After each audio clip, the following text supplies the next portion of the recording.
I want to play something for you that comes out of a recent a co-stream that Doublelift ran with Sneaky and with Meteos during the first weekend of the lock-in tournament. So I'll just roll that and then I'll discuss it.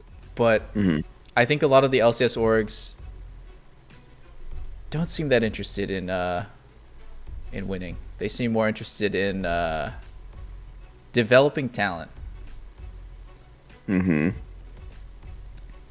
Which I think is the dumbest idea ever. Anyways, the whole offseason experience just made me realize, like, LCS teams, they don't care about winning. They actually don't. Like, they'll say that they do because that's what the fans want to hear, but they don't care about winning. Like, if TSM also cared about winning, like, they wouldn't have ended up with that roster either.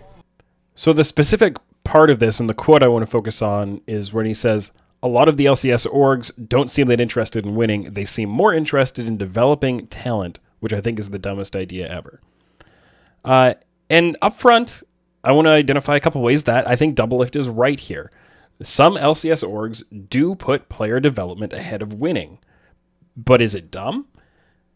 Well, it depends on what the context is around that approach. I think there are some LCS orgs that appear to not really care that much about winning, or rather, there are some orgs that prioritize other things, such as their budget mostly, above their competitive potential. And this frustrates me a lot too.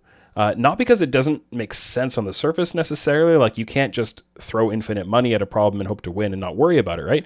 But it's because when that has happened, historically and recently, it almost always seems to be associated with poor player scouting and player selection, poor roster construction, and just ineffective low-budget team management. So the idea of putting your budget, on par with or above your competitive outcomes, the idea might be okay, but the execution has usually been bad, and you just end up with teams that, neither do okay in the budget front because they probably don't generate as much revenue as they could if they add more fans, which might happen if they're winning more, and because they don't win, right?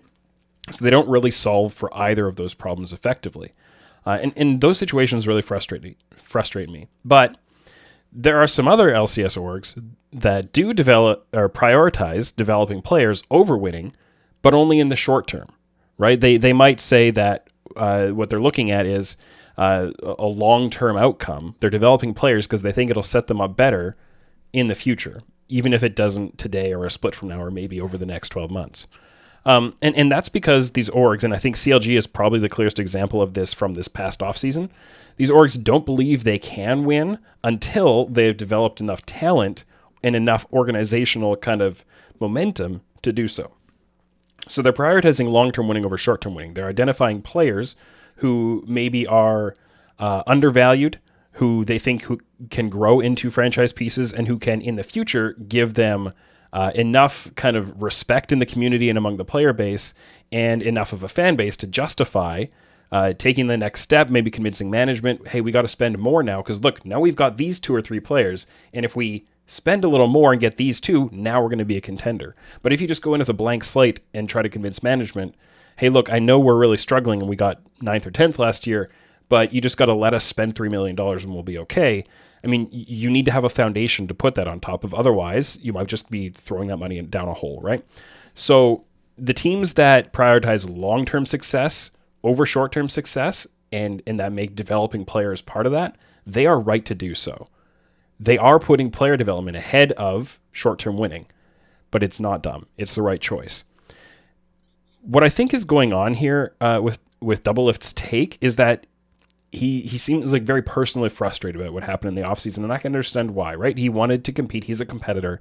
He wanted to get back in the league after taking his break and make a run and extend his legacy and all those kinds of things, and I completely respect that. I don't believe he's frustrated with the bottom 5 teams of the league. Right after this rant, if you watch a little bit further in it, he acknowledges that budget issues play a very significant role in these kinds of decisions. And he says that, if an org told him, hey, this certain roster that you're proposing, it doesn't fit within our budget, and he says he'd understand that, right? Teams just don't have the money, they don't have the cash flow or the investment potential to go out there and spend what a player like Doublelift might want them to spend in order to have a roster he'd be compelled to join. The specific teams Doublelift is targeting with this rant are Evil Geniuses and TSM. He's not looking at Cloud9, Team Liquid, or 100 Thieves, none of those three teams were ever interested in these players. They had no need to consider them. Cloud9 and 100 Thieves were going completely different directions than that. Team Liquid were going down the Bjergsen path, not completely down Bjergsen as the only option the entire offseason, but for most of the offseason, this is what they wanted. And they had other directions they would have gone after that. I'm pretty convinced TL never really looked at this.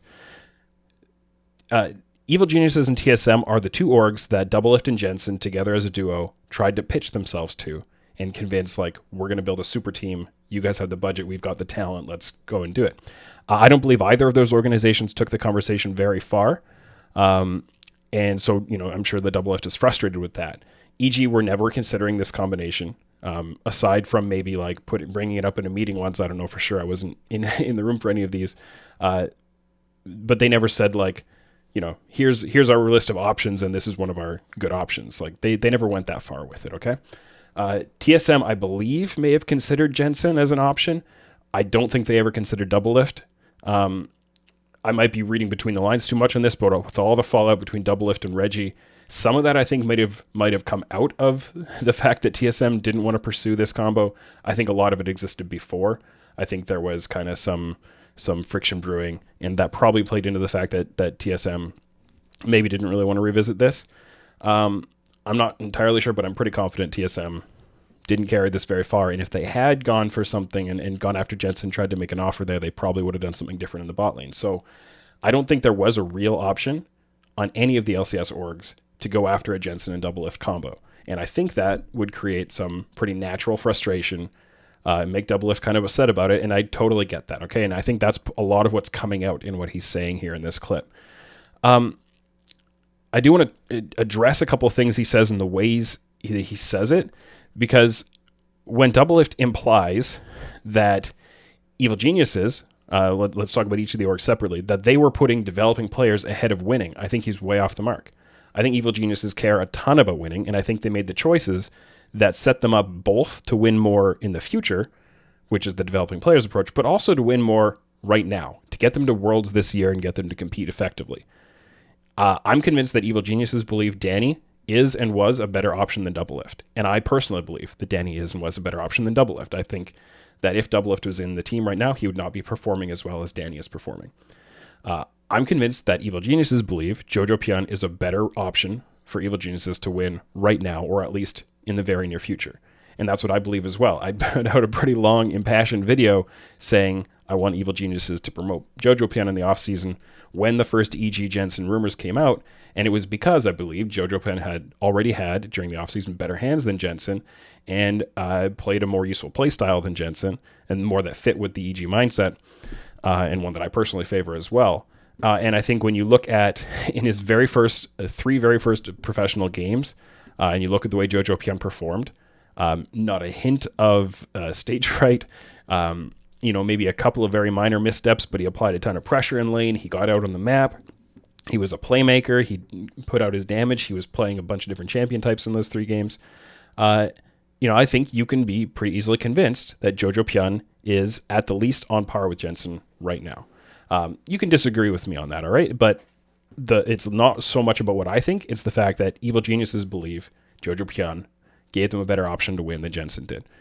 And all of this, the consideration between Jojo Pion Danny versus Jensen Doublelift, that's without considering budget at all, right? They just believe these 2 players are better right now and in the future. On the TSM side, did TSM prioritize player development over winning? I mean, maybe in the short term. I think you can make an argument when we haven't seen Kaiduo or Shenyi play in the LCS yet. But again, I'm pretty sure that if they had gone after a Jensen option, they would have done something else. They would have been willing to spend the money. And they could have gone down that route, but they looked at, from my understanding or my read on what happened, they looked at kind of the money in and the value out, and they thought this approach, which is relatively experimental, bringing in Chinese players as imports, this approach would be better for us in the long term. I think you can make an argument that they are banking on these players developing over time. And I don't think it's easy to say that either of those players would be better than the alternatives, better than Jensen and Doublelift. But I think that it's not much of a leap to say that TSM to believe that TSM can have faith in these players to become better than Jensen and Doublelift over the course of a year. From my perspective, kind of the reality here is, and it's kind of unfortunate to say that Doublelift in his final split, yes, they won the LCS.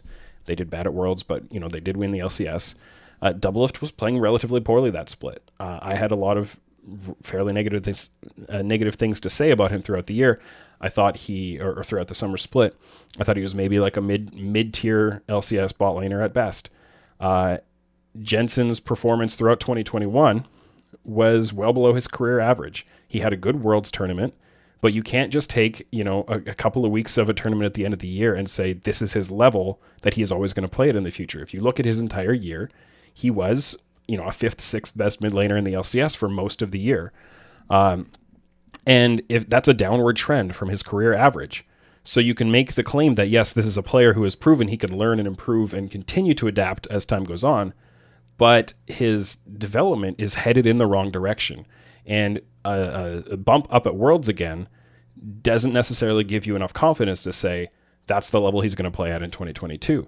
I don't think it's difficult to look at the way these players played in the most recent times we saw them and say, that's not what I want to bank going to Worlds on.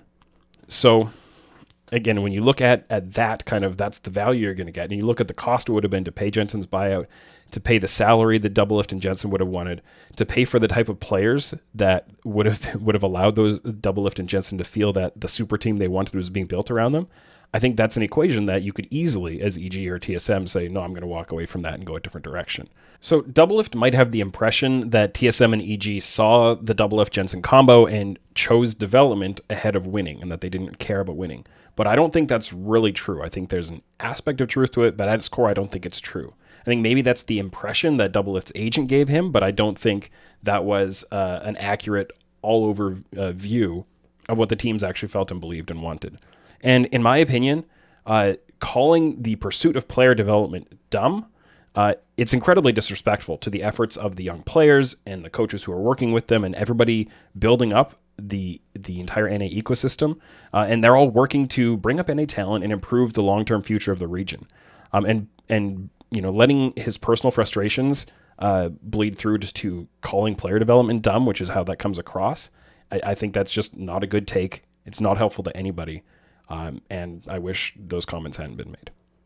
Thanks for watching and supporting my content. I'd really appreciate it if you subscribe to the channel and turn on notifications, and check out the channel memberships if you want to get access to custom emojis, special roles in the Oracle's Elixir Discord, and other perks.